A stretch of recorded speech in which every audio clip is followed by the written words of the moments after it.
E viajamos agora até ao espaço, como é habitual ao domingo, numa viagem conduzida pelo comentador da RTP, Miguel Gonçalves, que hoje se junta a nós através de videochamada. Miguel, muito bom dia.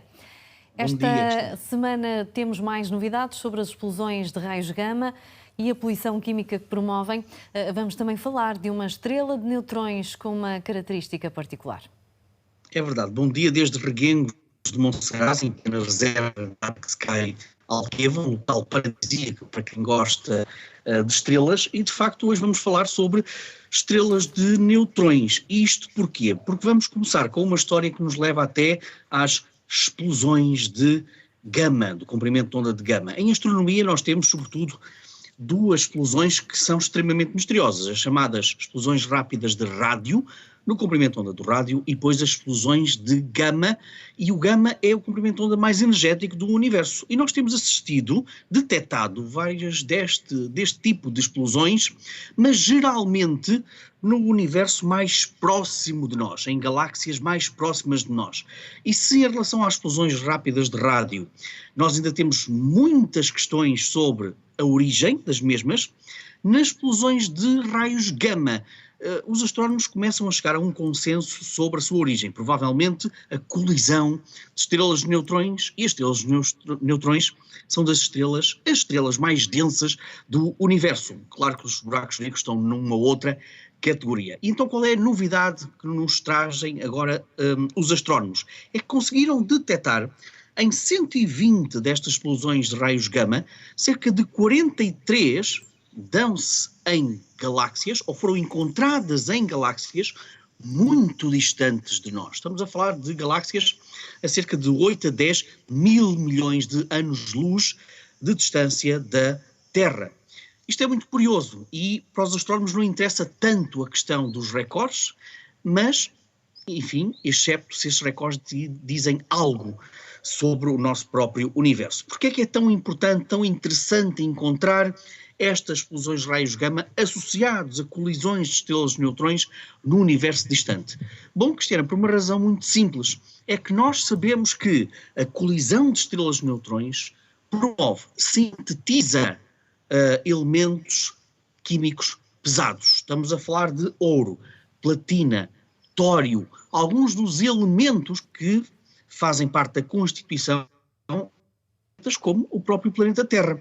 E dizem, portanto, os astrónomos que detectar estas explosões de raios gama, estas colisões de estrelas de neutrões, esta síntese de elementos pesados no universo primitivo, diz-nos então que o universo, quando era muito pequenininho, quando era muito jovem, já estava repleto de muito destes elementos pesados que são fundamentais também para a construção de planetas. E, portanto, é mais um passo para explicar, à custa de colisões de estrelas de neutrões, como é que nós temos a evolução química do nosso próprio universo.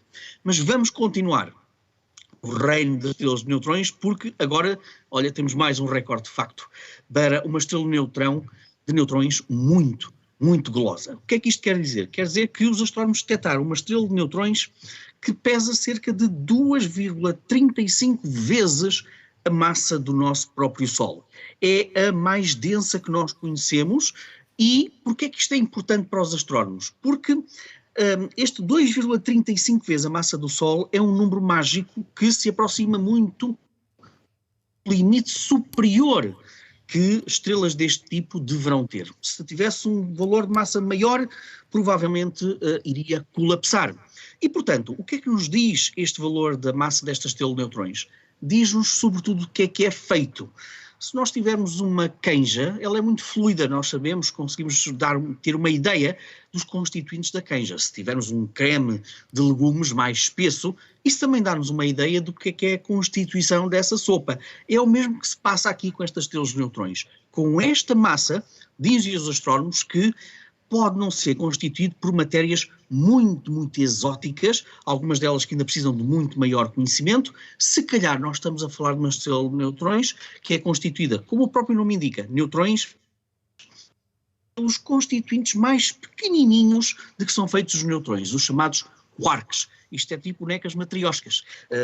Os neutrões, os prótons e os eletrões são constituídos por partículas mais pequenininhas chamados quarks. E diziam os astrónomos então que uma estrela de neutrões com esta massa é constituída por neutrões e por uma espécie de quarks, porque há várias espécies de quarks, que nós, apesar de tudo, conhecemos um bocadinho melhor. Portanto, continuamos à procura e a tentar encontrar estes recordes, mais do que recordes. Explica-nos um bocadinho mais sobre o nosso universo.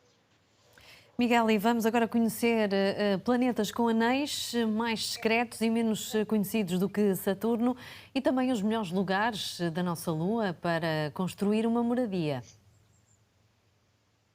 Sim, é verdade. Vamos começar então por Júpiter muito rapidamente, porque nós ficamos todos extasiados a olhar para os anéis de Saturno. São grandes, são distintos, são extraordinários, e depois olhamos para Júpiter e pensamos, então, mas se Júpiter ainda por cima é mais maciço do que Saturno, não seria óbvio ter também anéis grandes, ainda por cima maiores, mais brilhantes do que Saturno? Olha, em boa verdade, Júpiter tem anéis, de facto, tal como Urano, tal como Neptuno, mas são muito mais finos, são constituídos por uma matéria diferente dos anéis de Saturno, mas eles estão lá. A pergunta que se coloca é, mas então, por que não?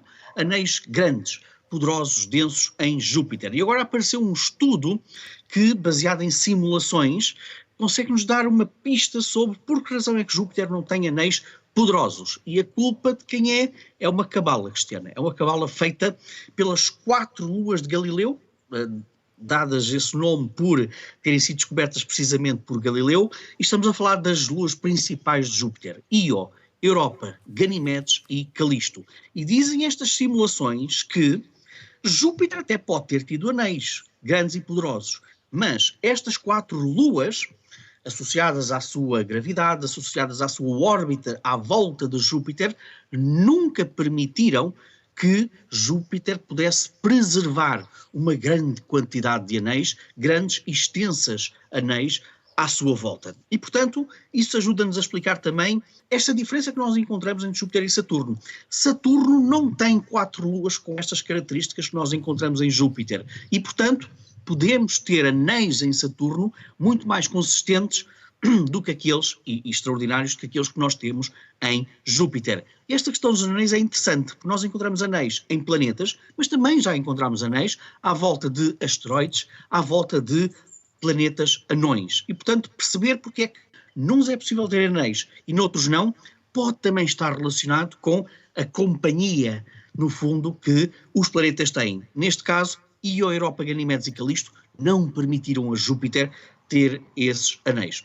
Damos um salto, como já estamos a ver nestas imagens, para a nossa própria Lua. E porquê? Porque a NASA anunciou, baseado em dados da sonda Lunar Reconnaissance Orbiter, um conjunto de poços, digamos assim, entradas para tubos de lava que já estão absolutamente secos, que no fundo contam a história geológica de uma Lua que já teve erupções vulcânicas com grande intensidade, e estes poços, estas entradas de cavernas, são particularmente interessantes para a humanidade. Porquê? Porque a sonda da NASA conseguiu medir a temperatura no interior destas cavernas e, pasme-se, Cristiana, podemos encontrar ali temperaturas próximas dos 17 graus centígrados. Ou seja, podemos encontrar ali uma espécie de mapa que é termicamente agradável para a própria humanidade. Tudo isto faz parte de descobertas que nos vão ajudar à próxima fase da exploração da Lua, que é a humanidade poder instalar-se por mais tempo na nossa própria Lua. E terminamos com o casaco mais caro da história da humanidade. É verdade, é mesmo, parece que temos mesmo uma edição hoje da Última Fronteira cheia de recordes, mas é verdade. Foi a leilão o casaco que Buzz Aldrin usou na sua famosa missão Apollo 11, são estas imagens que nós estamos a ver.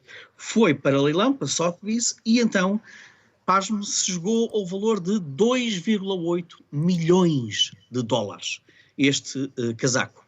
Este tipo de objetos da exploração espacial são altamente procurados, são altamente preciosos e frequentemente nós temos leilões deste tipo de peças. Este, de facto, é um recorde. Aldrin, lembre-se que é o único astronauta ainda vivo da missão Apollo 11. Vamos ver qual será o próximo recorde a bater ao nível destes artefactos espaciais. Miguel, obrigada. Foi mais uma edição do Última Fronteira. Até ao próximo domingo. Obrigado, Cristina.